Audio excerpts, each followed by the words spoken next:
Check, check, 1 2 1 2. It's the early hours. Yay. It's a 6:20 start. It's -1. -1.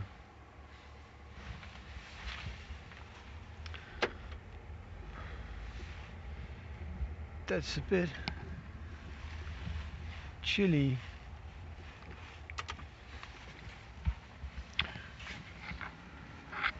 So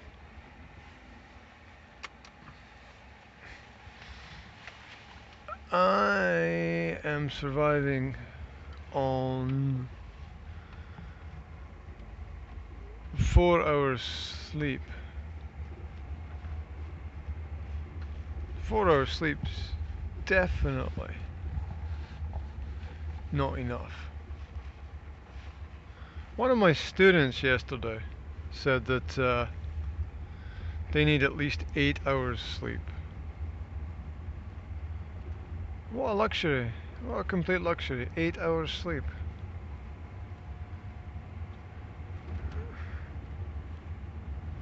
At what time in history could people sleep for 8 hours and be relatively comfortable the whole time? Big warm bed, soft pillows,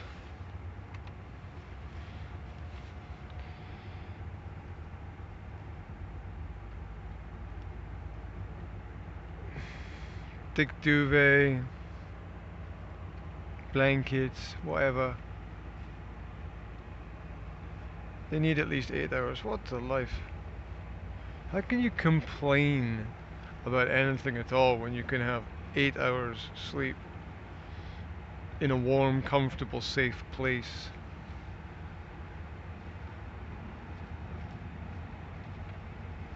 When, down through the millennia, did we ever have that luxury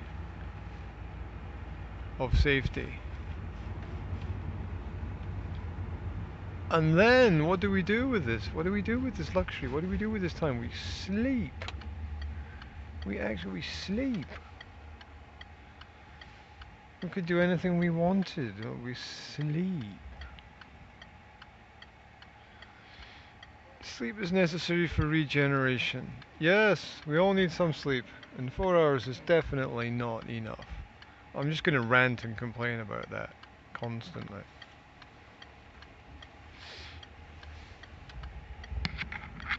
Four hours is nowhere near enough.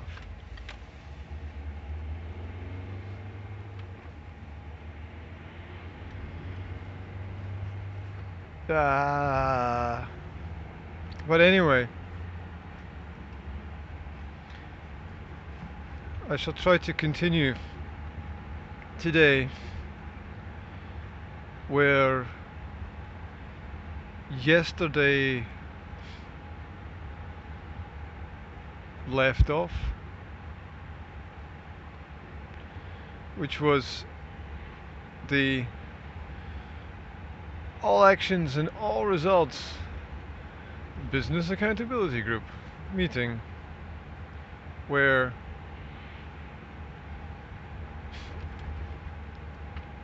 the three musketeers check their progress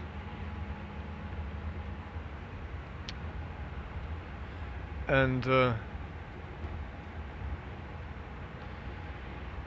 suffer the rages of inquisition.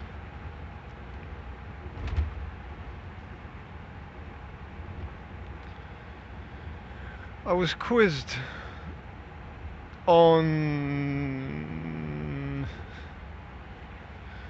my target group for my online business. Tell us more, tell us more. I was also quizzed on the fact that I was, I'm going to say, semi-verbally abusive towards my target group.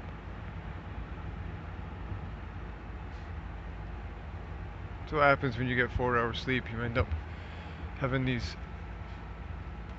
thoughts that you can't suppress, like, where are the fucking customers? Eh?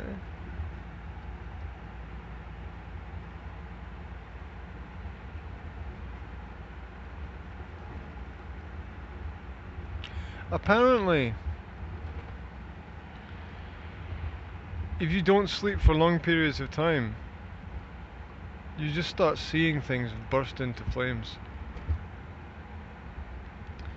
There's a story that one of the guys from the Rolling Stones, rock pop group, whatever. This guy must be about 150 years old now.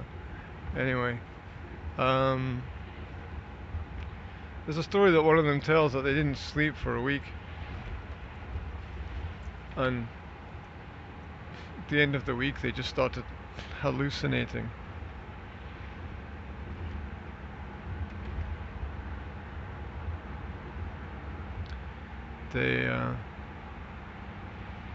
Their reality just kind of melted, I suppose.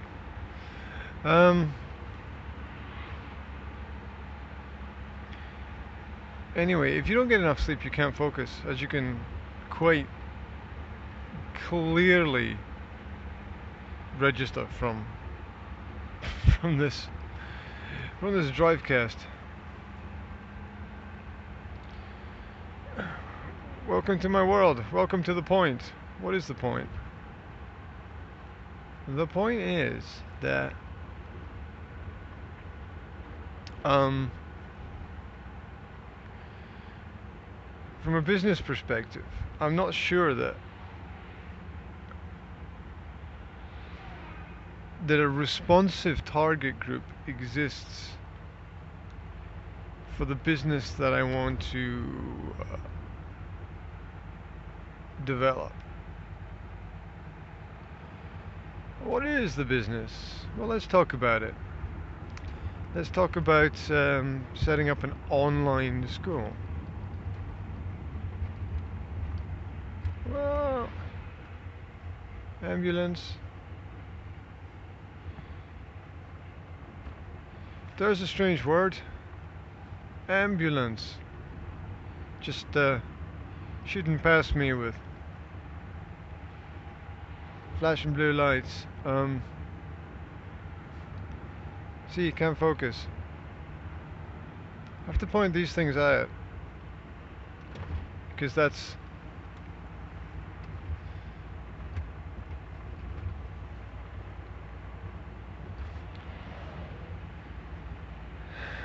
the way life is. It's those tangential references that give meaning to things.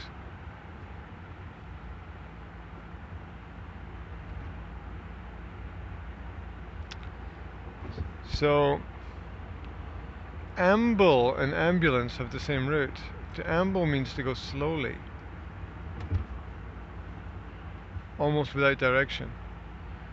And an ambulance is something that goes quickly with a specific direction. How weird is that? I know you've never thought about it before. So that's the way it works. Anyway, back to other things that we haven't thought about.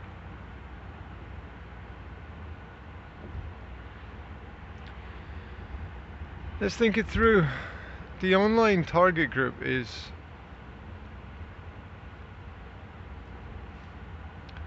teachers and students.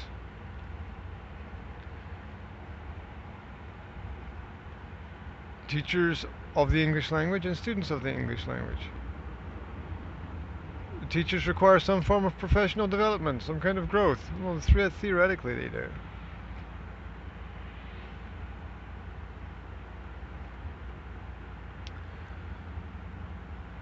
There's definitely a need for constant learning and constant training.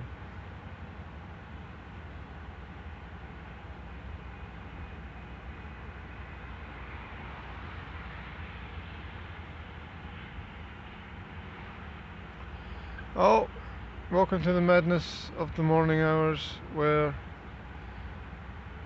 people are driving on all sides of the road.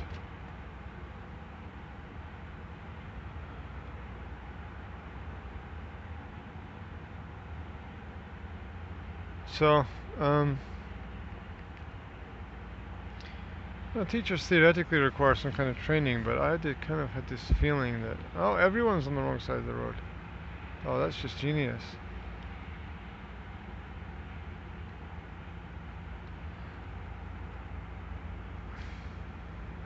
It's back to that old problem where the cars that are driving slowly, in general, can cause as many accidents as the cars that are going too quickly. Yeah, the question is, do teachers invest in training? Do they have the time and do they have the money to invest in further development? Are they interested? They spent 5 years in university. They kind of schooled out, right? Here we go. Bye bye everybody. There we go.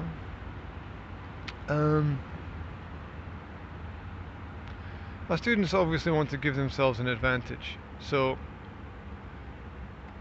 what's going to be the marketing ploy?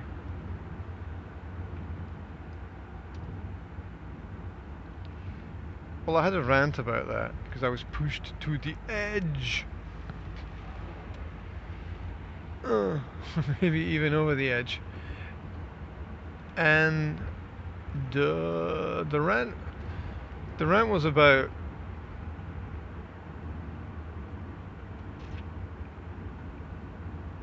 the rant started about intelligence, but by the time I got to the end, I had redefined intelligence as capacity.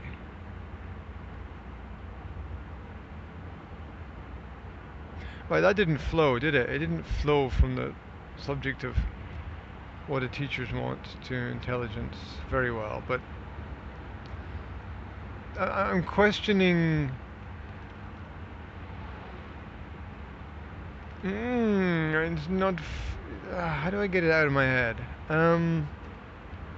Okay, I redefine intelligence as capacity. A couple of reasons for this. One is that people think that if you say someone is not intelligent, that they're stupid. I'm not saying that. Stupid people exist. I'm stupid. I'm with stupid. That's how it works.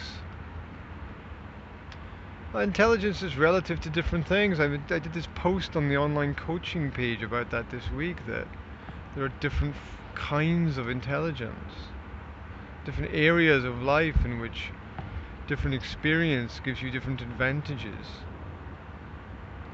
Obviously, if you're a fisherman in Alaska or a goat farmer in Nebraska. Do they have goat farmers in Nebraska? Probably not, but then your skill set is going to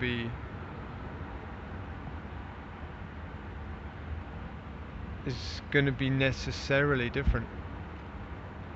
Otherwise, you're going to have problems. Anyway,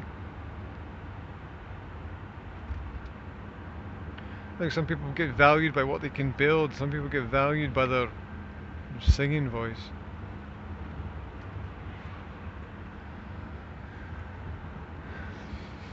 It's just the way it goes. Anyway, redefining intelligence as capacity. Capacity, because I think that with the right information, with the right stimulus, with the right environment, people can grow. And there's this idea that sort of intelligence is fixed. Now, when you measure IQ doesn't vary that much throughout life. It's quite sad.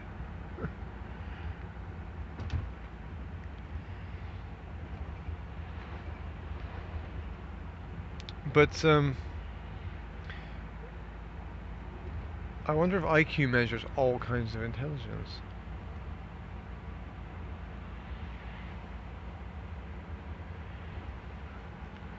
Uh,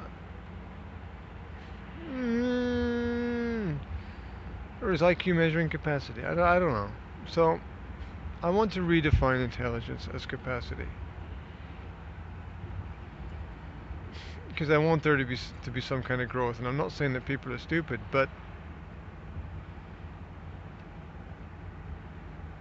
it seems to me that it's there are mental limitations the same way there are physical limitations.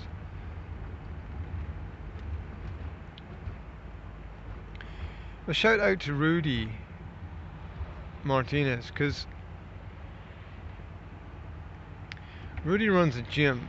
If somebody walks into your gym with no arms and no legs, no wait, you can't walk into a gym if you've got no legs. So somebody walks into a gym with no arms, right? You're going to make a judgment about that person's capacity to lift weights. Well, they can lie on their back and lift weights with their legs, sure, and use their teeth, whatever. But you can't help but notice the limitation. But the same thing works when you're working with the brain. You need to make some kind of judgment about the capacity of the person to grow, at least with the body is physically visible.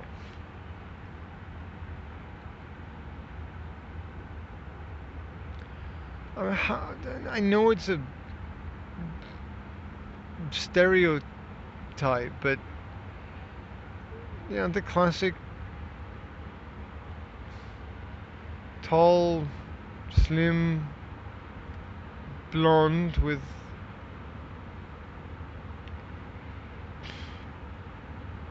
only air under her hair.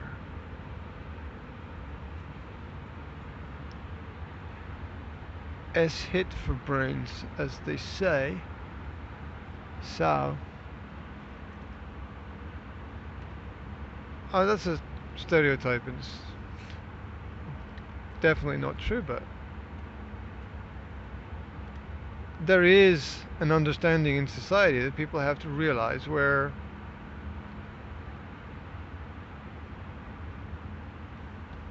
people's focus is in general not on intellectual growth. This means that courses designed at intellectual growth cannot be for everybody, because the guy with no arms is going to have problems picking up the weights. And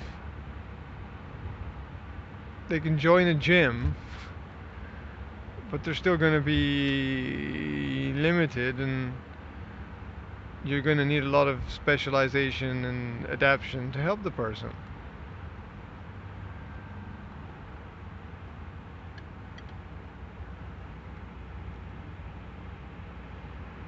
Yeah, how do you get that across when you talk about the brain?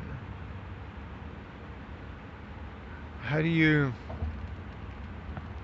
realize that there are some people who are going to have almost infinite capacity for mental growth, and there are some people who are going to have none? It's not bad or wrong, it just is.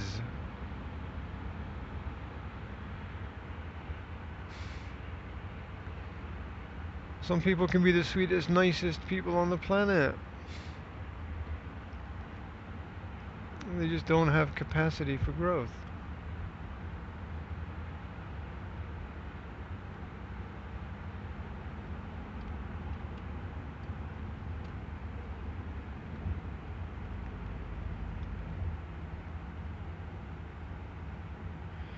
Some people can be evil motherfuckers.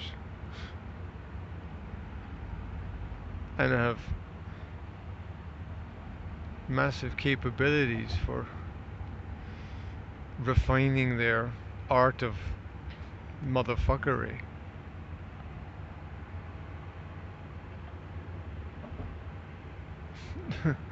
Look around, look around, look around.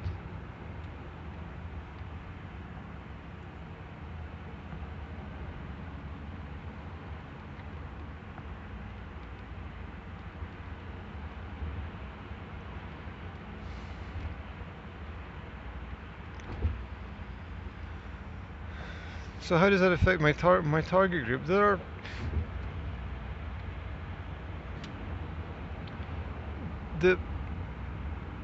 what I do is not for everybody. Is that a cop out?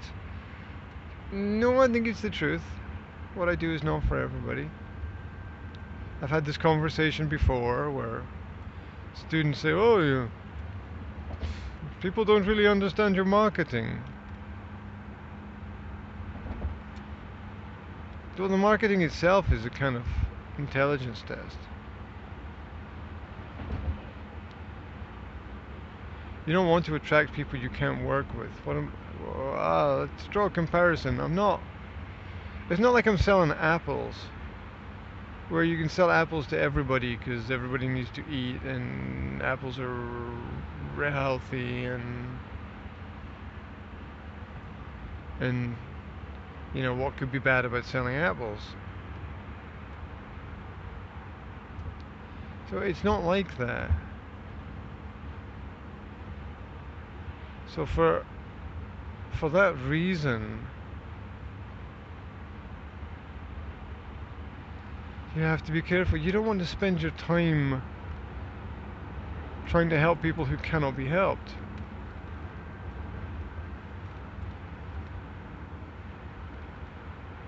And at the same time, you don't want to spend your time creating a business and marketing it to a segment of the market which doesn't exist. How frustrating is that?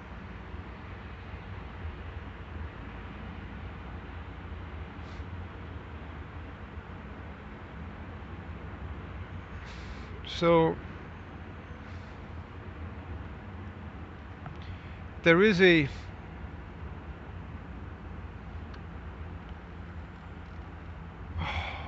certain element of hope, because market research can only get you so far. There are people out there. The only way to, quite obviously and literally, the only way to assess the potential of the product or service to meet the needs of the customer, if you can't ram it down their throat like a government program,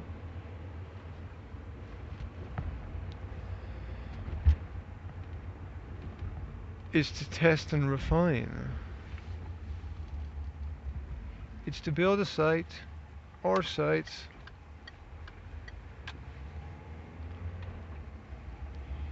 collect feedback and data,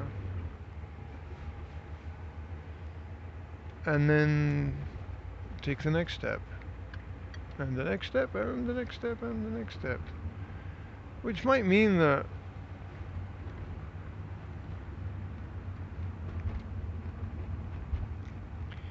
you spend a year just building and rebuilding things.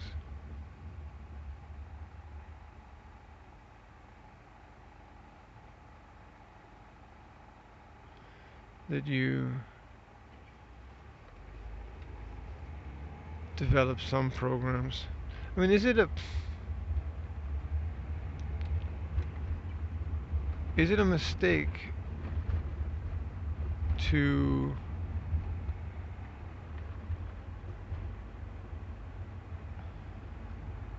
want to work on intellectual improvement for adults? You see, I made this comparison about the fact that people spend more time on things that are on average is relatively less important. People spend more time deciding where to go on holiday or choosing what kind of clothes to wear or should I buy a hard toothbrush or an extra hard toothbrush. Oh, maybe that's quite important. Ah. Ooh. So,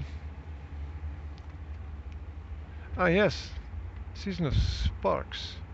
The electric trolleybus is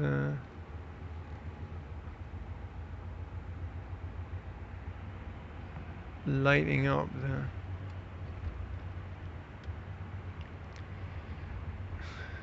the misty darkness.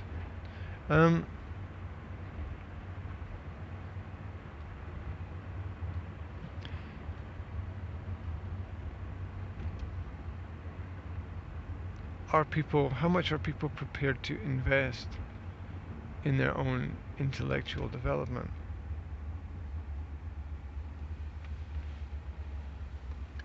How much do people understand their own capacities? Because there's a huge group of teachers who basically, once they get their job, that's it.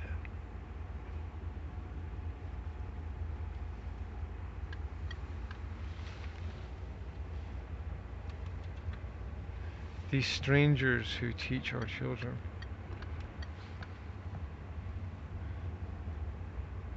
That's what they are.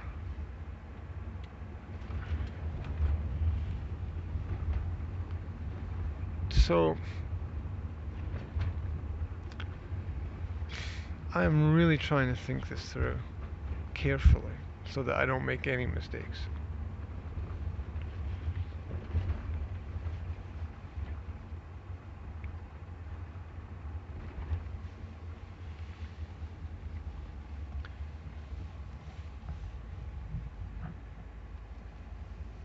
But then maybe you need to make mistakes. No, you need to make mistakes to learn what works and what doesn't. You can't define your target audience as not intelligent.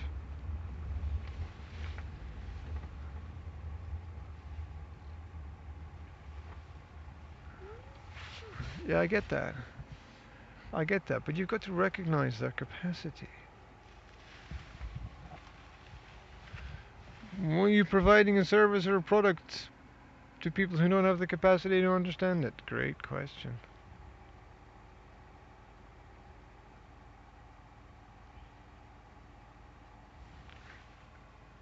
I don't know. When you can make $1 million selling floor mats for cars or cleaning carpets or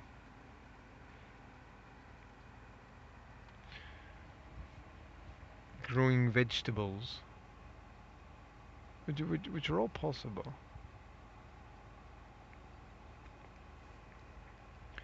Can you really make $1 million focusing on human intellectual growth?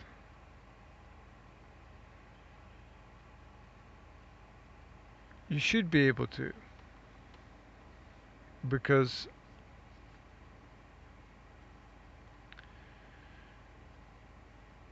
the intellectual growth will eventually save you money. It will save you time.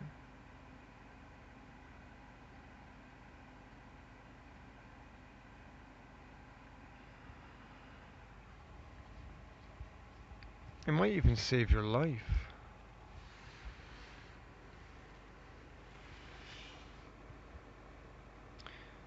I don't know.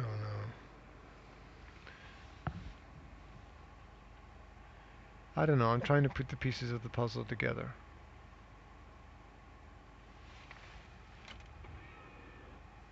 I'm trying to connect the dots and see where everything leads.